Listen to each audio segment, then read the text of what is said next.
I've been on Tinder long enough to know most matches lead nowhere. A few awkward coffee dates, some guy too obsessed with the gym, others still living with their moms. But then, I matched with John. He seemed different. His profile mentioned he loved WWE, which made me laugh. I pictured him as one of those guys who rewatched old matches on YouTube, but otherwise was normal. We started talking. Within a few days, he asked if I wanted to come over for drinks. Against my better judgment, I said yes. I showed up around 9 p.m. His house was on the edge of town, the kind where the neighbors weren't close enough to hear if something went wrong. He opened the door smiling, and for a moment I felt lucky. He looked even better in person, tall, built, and clean cut. I brushed off all my worries, thinking I'd need to stop indulging too much in true crime. The night started off fine. We sat in his living room with a bottle of wine, and the conversation flowed. He was funny, attentive, and seemed genuinely interested in me. After a couple of glasses, he leaned in and kissed me, and it felt right. That kiss led to him tugging me gently toward the hallway. My nerves kicked in. I don't usually go to guys' bedrooms so quickly, but he made me feel comfortable, so I followed him. But as we stepped into his bedroom, my smile faded away. His bedroom wasn't a bedroom at all. It was a wrestling ring. I'm not exaggerating. A full-sized ring took up the entire room, completed with ropes, padded posts, and chairs hanging from the corners. The walls were plastered with WWE posters. John Cena, Undertaker, The Rock. A small TV sat on a stand, paused on a wrestling match. The floor around the ring was littered with weights, resistance bands, and half-drained protein shakes. My brain scrambled for an explanation. Is this some kind of a joke? You didn't tell me you're into cosplay. He laughed at me like I was being immature. "Come on, it'll be fun," he said, holding out his hand. "Step in the ring with me." I hesitated, but I didn't want to seem rude. I laughed nervously, slipping off my heels, and climbed in under the ropes. Weirdly, for a moment, I imagined this might turn out to be a bit kinky, but there's no harm in experimenting. We kissed again, but this time, something changed. His hands grew rougher, his lips pressed too hard. Then, without warning, he shoved me back. It wasn't at all playful, but rather very aggressive. I stumbled, catching myself on the ropes. Whoa, John! What the hell are you? Before I could finish, he slapped me, hard, making my ears ring. I started crying, holding my cheek. Stop it! Are you crazy? He didn't apologize. Instead, he slapped himself across the chest while howling like a werewolf. Not just once. He kept slapping himself like it was turning him on. His face turned red and his eyes went wide. "Once you're in the match, you don't leave alive, and that's the bottom line, because John said so." He laughed maniacally while tearing his shirt. His voice deepened, twisted like he was becoming someone else. My heart pounded. I tried to play it calm, edging towards the ropes. Stop! You're hurting me! I screamed, but he lunged at me. His hands slammed into my shoulder, shoving me into the corner post. "The spirits guide me, and the spirits demand pain." I was bleeding from the corner of my lips. There were bruises on my face. It was a do-or-die situation for me. I ducked under his arm and scrambled beneath the ropes. My knees hit the floor hard as I crawled out of the ring. My only thought? Get to the door. Behind me, I heard the heavy thud of him landing on the ground after me. His laughter was wild, unhinged, and echoing in the cramped room. I sprinted barefoot down the hallway, bruises burning, adrenaline taking over. "You will bow at the feet of the ministry, or you will be destroyed." He chased me, his footsteps pounding like war drums. I fumbled with the front door, my hand shaking so badly I almost couldn't turn the lock. But somehow I got it. The door flew open, and I bolted outside into the night. The cold air hit me, shocking me back into reality. I ran barefoot down the street, not daring to look back until I reached the glow of a gas station 2 blocks away. When I finally glanced over my shoulder, he was still standing in his doorway, watching me. His silhouette was huge against the dim light behind him, and then he cupped his hands around his mouth and shouted into the night. I am the monster you fear when the lights go out. That voice, it didn't sound human. It carried across the empty streets, chasing me even as I stumbled inside the gas station, crying, begging the clerk to call the police. By the time the cops showed up, John was gone. His house was dark, the rings still there, but no trace of him. They took my statement and promised to look into him, but I never heard what came of it. All I know is I escaped with bruises on my face, a sprained wrist, and a memory that still wakes me up at night. It's been months since that night, and I've deleted every dating app off my phone. But sometimes, when I'm lying in bed trying to fall asleep, I hear it again. All those spine-chilling things he said to me. I tried Googling those lines and realized they were quotes by famous wrestlers of WWE. The height of his obsession is terrifying. And sometimes, when the house is quiet, I swear I hear the squeak of ropes stretching, like there's a wrestling ring waiting for me in the dark. Because John's words don't leave me. Once you're in the ring with me, you never leave the match alive. And deep down, I know he meant it. I work for WWE as part of the production crew. Most people think it's all bright lights, roaring crowds, and fireworks, but someone has to stick around long enough after the fans leave to clean up, pack the gear, and lock up. That someone is often me. This incident happened after a late-night live show in one of the biggest arenas I'd ever worked in. By the time the last semi-truck rolled out, it was well past 1 a.m. The place felt eerie when it was empty.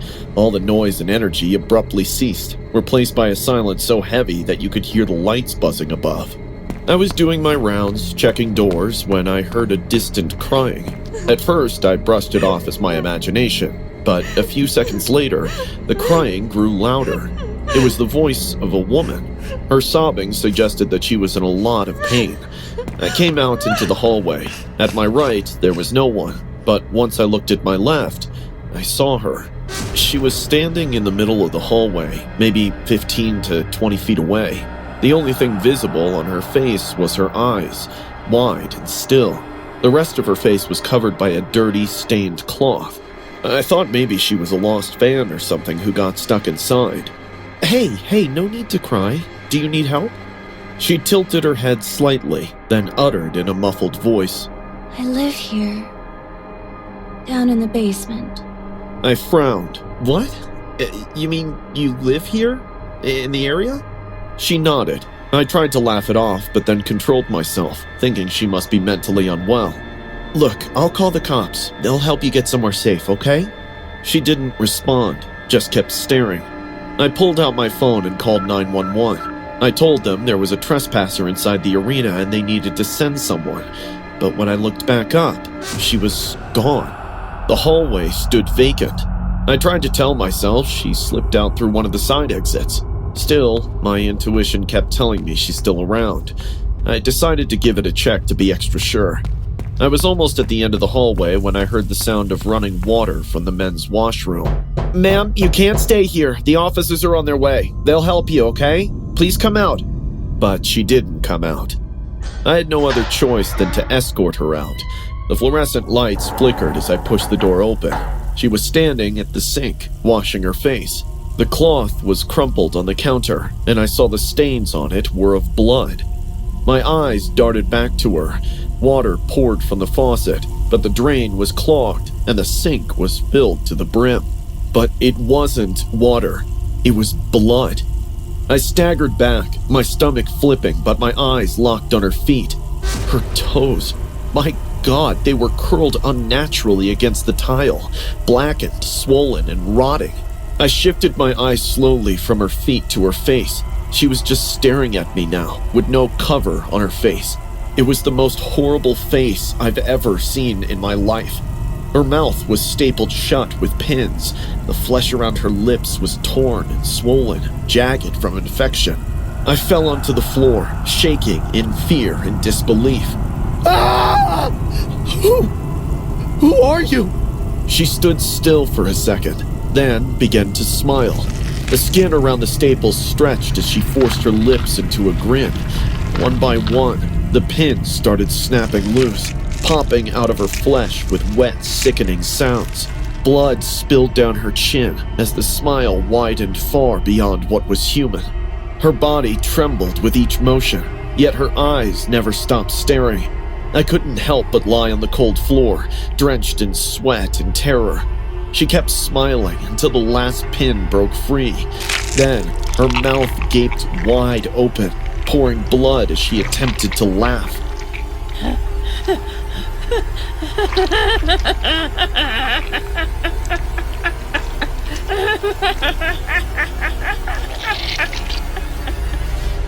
I never screamed louder than I ever had in my life. I finally got up and bolted for the exit. My shoes pounded the arena floor. I didn't dare look back. I swear, I could feel she was following me.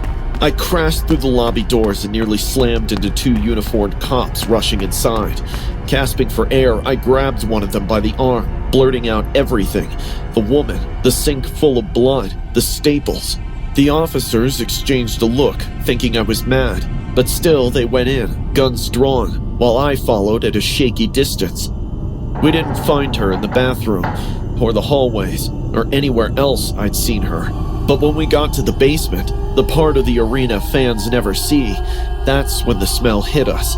We found a hidden storage room beneath the wrestling ring area, and inside was a body of a woman. Her mouth had been stapled shut. Her skin was bloated and gray, like she'd been dead for days or weeks. The cops looked shocked. They told me to wait outside while they called for backup. As I stood there, my mind kept replaying the sight of her rotten feet, the way her eyes glared into mine, and that grin splitting wider and wider as the staples tore free. It was later confirmed through an autopsy and investigation that someone killed her and left her body in the basement, thinking no one would ever find her. I can evidently say that whoever is responsible for this brutal murder has no conscience. The way her body was left, hidden under the auditorium, mouth stapled shut so she couldn't scream, tells me someone didn't just kill her, they wanted her silenced forever. And maybe on that night, I didn't see a living woman. Maybe I saw whatever was left of her, whatever refused to stay hidden in that basement. I don't usually talk about this. Most people in my life know me as someone who helps kids, someone who goes into schools and correctional homes to warn them about making reckless choices. But what I never say, the part I keep locked away, is that I do it because of something I did. Something that's haunted me every single night since I was 8 years old. It was a warm summer afternoon. My mom was out in the garden trimming roses. I was inside with my little sister, Mia. She was 6. Mia and I were obsessed with WWE back then, completely obsessed. We'd watch it on TV, admiring Undertaker, Triple H, and all those larger-than-life guys. That afternoon, I told Mia, Let's do the Undertaker's choke slam. She giggled like she always did, eager to play along. She trusted me too much. I grabbed her by the neck, pretending like I was in the ring. I lifted her, not even thinking about how small she was, how fragile. And then, I slammed her down. The sound that followed was something I'll never forget. Her head hit the floor with this crack, not like a toy breaking, not like something you could fix with glue. This was deeper, final. For a second, I thought she was just stunned, but then I saw it. The blood. A dark patch spreading quickly into the carpet beneath her head. Mia? I shook her. Her eyes fluttered, but she didn't answer. Mia, wake up! Panic clawed its way into my chest. My mom was right outside. If she saw this, if she knew what I'd done. I wasn't thinking like a sister. I was thinking like a scared kid who didn't want to get in trouble. That's the part that eats me alive. I dragged Mia across the floor, leaving streaks of red on the carpet, and stuffed her inside our wardrobe.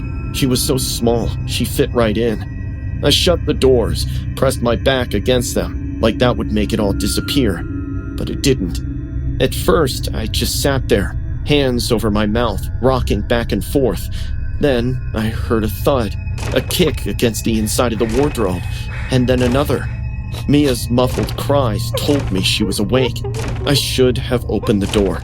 I should have run for help, but I didn't. Instead, I turned on my stereo, blasting music, trying to drown out Mia's cry for help. Every kick, every cry was like a nail being hammered into my skull. I remember pressing my hands to my ears, whispering over and over. It's okay. She'll be fine. She'll be fine. But the noise went on. The wardrobe shook. It all continued for 5 to 10 minutes. Then, dead silence. I felt bile rising in my throat. I knew what just happened, yet I was too scared to admit it. I sat there, crouched on the floor, tears streaming down my cheek, hoping everything will go back to normal. But who can rewind time? When my mom finally came inside, she found me sitting on my bed, staring at the wall. She noticed the blood on the floor and called for Mia in full panic mode. She might have asked me, but I couldn't make out her words in my head. It was as if I were in a trance. I came back to my senses only when Mom opened the wardrobe. Mia! Oh my God, my baby! Her scream still rings in my ears. Mia was limp. Her lips were blue. The blood had dried in her hair. And I just sat there, frozen, while my mother's world collapsed in front of her. The next days were a blur.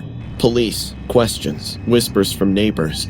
I ended up in juvenile detention. They said it was an accident, but that didn't make me innocent. Years later, I built my life around that one afternoon. I studied child psychology. I became a counselor. I stand in classrooms now, looking into the eyes of kids who remind me of Mia, and I tell them not to copy stunts they see online. I tell them one wrong move can ruin lives. But here's the thing. I don't just remember that day. I relive it. Because every night, when I'm lying in bed, I hear it again. At first, it's faint. A shuffle. A soft knock. Then, it grows louder. The rattling of wardrobe doors. Shaking in the dark. Sometimes, I hear Mia's voice. Nellie, let me out. I'm scared in the dark. I know it's not real. I know it's guilt and trauma playing tricks on me, but it doesn't matter, because when you've been the reason your baby sister stopped breathing, your brain doesn't care about logic. The rattling never stops. I've moved apartments, switched jobs, and even thrown out every wardrobe I've ever owned. But no matter where I go, no matter how safe or bright the room is, the sound always finds me. The worst part? Sometimes I see her. I'll wake up in the middle of the night, sweating, heart racing, and there she'll be, Mia, standing in the corner of my room, her little pajamas soaked in blood. Her head was tilted in that same unnatural way I last saw it, and her eyes, accusing. She doesn't speak when she shows up. She just watches me, watches until I'm gasping for air, clutching the sheets, begging her to forgive me. Then, just as suddenly, she's gone. People tell me I've done good with my life, that I've redeemed myself by helping kids, but they don't know the truth. I didn't do it out of kindness. I did it because I'm trying to make up for something I can never undo. I know some people will say this is just guilt, that I'm punishing myself, but I don't think so. Because sometimes, late at night, when the wardrobe rattling gets too loud, it doesn't just stop like it used to. Sometimes, I swear, I hear the door creak open, and then the room goes cold, and I know Mia's not just a memory. She's still here, waiting for me to open the door.